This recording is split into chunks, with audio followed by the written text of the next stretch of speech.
नमस्कार दर्शक बंधु। जय जगन्नाथ। आमे पूर्व अध्याय जानी जे पौष अमावास्या दिन चारि गोटी ग्रहंकर जोग धनु राशि रे रहिबो। केउ केउ राशि रे किभଳି फल प्राप्ति हबो से विषय जानी आजिर अध्याय आलोचना करिबा। जेहेतु पौष अमावास्या रहुची एही दिन निहाती कौन कौन दान कले आपणक जीवन रे शुभ फल गुड़िक प्राप्ति हब।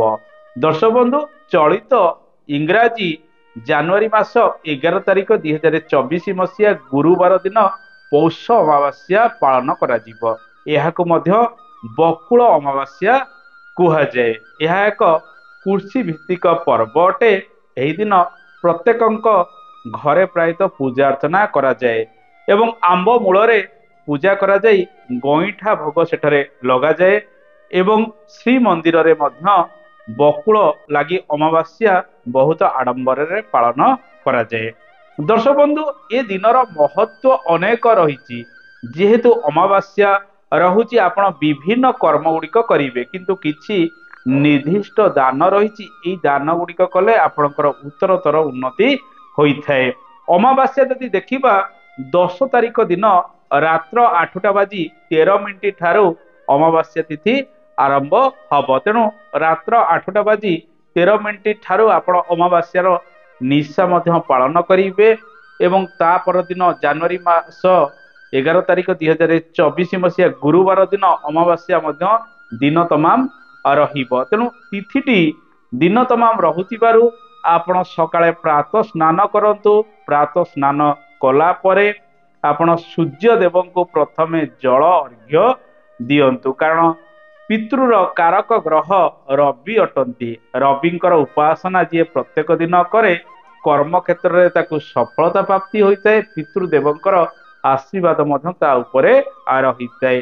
ଏହି ଦିନ ଅଶ୍ୱତ୍ଥ ଗଛ ମୂଳରେ ଜଳଦାନ ମଧ୍ୟ କରାଯାଏ, ଯାହା ବିଶ୍ୱାସ ରହିଛି ପିତୃ ପକ୍ଷର ଲୋକମାନେ ଆପଣଙ୍କୁ ଆଶୀର୍ବାଦ ପ୍ରଦାନ କରିଥାନ୍ତି। ଯେହେତୁ ଏହି ଦିନ ଅମାବାସ୍ୟା ରହୁଛି, ଆପଣ ବାଦାମ, ଗୁଡ଼, ଗହମ ଇତ୍ୟାଦି ଦାନ ସ୍ୱରୂପ ଦେଲେ ରବି ଗ୍ରହ ଶାନ୍ତି ପାଇବା ସହିତ ପିତୃଦେବଙ୍କର ଆଶୀର୍ବାଦ ମଧ୍ୟ ଆପଣଙ୍କ ଉପରେ ପ୍ରାପ୍ତି ହୋଇଥାଏ।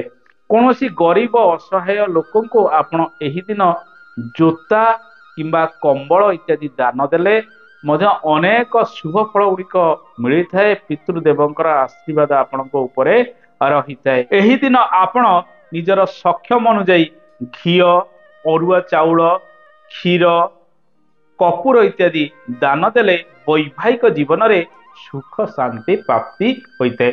ଅନେକ ବ୍ୟକ୍ତି ରହିଛନ୍ତି ଦାମ୍ପତ୍ୟ ଜୀବନରେ ବିଭିନ୍ନ ସମୟରେ ଅଶାନ୍ତି ଲାଗି ରହୁଛି, ପରସ୍ପର ମଧ୍ୟରେ ପାଟିତୁଣ୍ଡ ମଧ୍ୟ ଲାଗି ରହୁଛି। এই ଉପାୟ ଗୁଡିକ ଆପଣ ଅମାବାସ୍ୟାରେ ମଧ୍ୟ କରିପାରିବେ।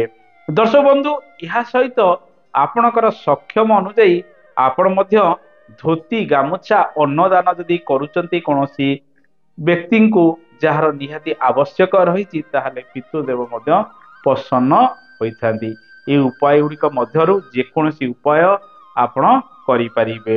ଦର୍ଶକ ବନ୍ଧୁ, ଅମାବାସ୍ୟା ରହୁଥିବାରୁ ଅମାବାସ୍ୟାର ନିଶା ଯାହା ବି ମୁଁ କହିଲି 10 ତାରିଖ ଦିନ ରାତ୍ର 8:13 ଠାରୁ ଆପଣ ପାଳନ କରିବେ। ଏହି ଦିନ ପ୍ରତ୍ୟେକ ଏପିସୋଡରେ ମୁଁ ଏକଥା ମଧ୍ୟ କୁହେ, ଆପଣ ମୁଠାଏ ମୁଠାଏ ଗୋଡା ଲୁଣ କୁ ପ୍ରତ୍ୟେକ ଘରେ ବିଛାଡ଼ି ଦିଅନ୍ତୁ। ତା ପରଦିନ ତାକୁ ସମସ୍ତ ଏକାଠି କରି ଗୋଟେ ଗାମୁଛାରେ ବାନ୍ଧି ପ୍ରବାହିତ ଜଳରେ ଭସାଇ ଦିଅନ୍ତୁ। ଯାହା ସବୁ ନେଗେଟିଭ ଏନର୍ଜି ରହିଥାଏ ବା ଯୋଉ ଅଶୁଭ ଶକ୍ତି ଗୁଡିକ ରହିଥାଏ ସେ ସବୁ କିଛି ମାତ୍ରାରେ ଦୂରୀଭୂତ ହୋଇଥାଏ। କାରଣ ଲୁଣର କିଛି ନା କିଛି ଗୁଣ ଧର୍ମ ରହିଛି। ସେ ନେଗେଟିଭ ଏନର୍ଜି ବା ନକାରାତ୍ମକ ଶକ୍ତିକୁ ସେ ଗ୍ରହଣ କରି ନେଇଥାଏ, ଯାହା ଫଳରେ ଅନେକ ଶୁଭ ଫଳ ଗୁଡିକ ପ୍ରାପ୍ତି ହୋଇଥାଏ। କେହି କେହି ବ୍ୟକ୍ତି ମଧ୍ୟ ଦେଖିଥିବେ ଲାଟିନ୍ ଘରେ ବା ଟଏଲେଟ ଘରେ ମଧ୍ୟ ଗୋଟେ ପାତ୍ରରେ କିଛି ଲୁଣ ରଖିଥିବେ।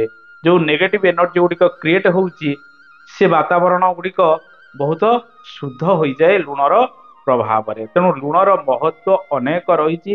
ବିଭିନ୍ନ କାର୍ଯ୍ୟରେ ଆମେ ଲୁଣକୁ ବ୍ୟବହାର କରିପାରିବା।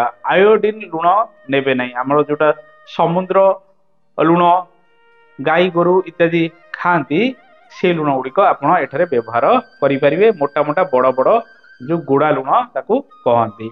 दर्शक बंधु ये उपाय करने सहित यही दिन जेहेतु अमावास्या रहुची ठाकुर पाखे आप पूजा अर्चना करूँ, गीता भागवत टिके घरे पाठ करूँ, राशि तेलर दीप दिन प्रज्वलन करंतु, अशुभत्व दूरीकरण हम। यही दिन आमे जदि देखिबा शरण पंचक आरंभ हो रात्र 11:07 ठारू शरण पंचक आरंभ हो जहा फल तृण काष्ट छेदन निषेध रहिबो। तेणु ये सब उपाय करने सहित ये सब नियम पालन करने आवश्यक। दर्शक बंधु जीवन में अनेक व्यक्ति समस्या रही था, अनेक व्यक्ति जीवन में सफलता गुड़िक प्राप्ति करिथांती। प्रारब्ध कर्म अनुसार आमे विभिन्न प्रकार समस्या ये जन्म रे प्राप्ति करिथाउ। प्रत्येक दिन आमे निहाती किछि ना किछि कर्म करिबा आवश्यक। से कर्म रो हमको लाभ मिलू बा न मिलू, आमे जेमिति कर्म करिबा जीवन रे से अनुसार आपण मध्य किछि किछि दिगरु सफल होई पारंती। लाभ क्षति को विचार न करी प्रत्येक दिन परिश्रम करिबा आवश्यक। ये जीवन रे विभिन्न दिगरु सफल हवा पई हेले किछि कर्म सहित दान पुण्यर कार्य मध्य करिबा आवश्यक। ये सब कार्य कले आम जीवन मध्य सफल हब, सरस सुंदर हवार संभावना बढ़िबो। तेणु दर्शक बंधु ये तो थिला एक छोटिया कार्यक्रम टीए बकुल अमावास्या बा पौष अमावास्या को नहीं। आशा करे छोटिया कार्यक्रम टी आपको भल लगी। पुणी आगामी अध्याय आपन सहित देखा हबो। रहुची जय जगन्नाथ, धन्यवाद।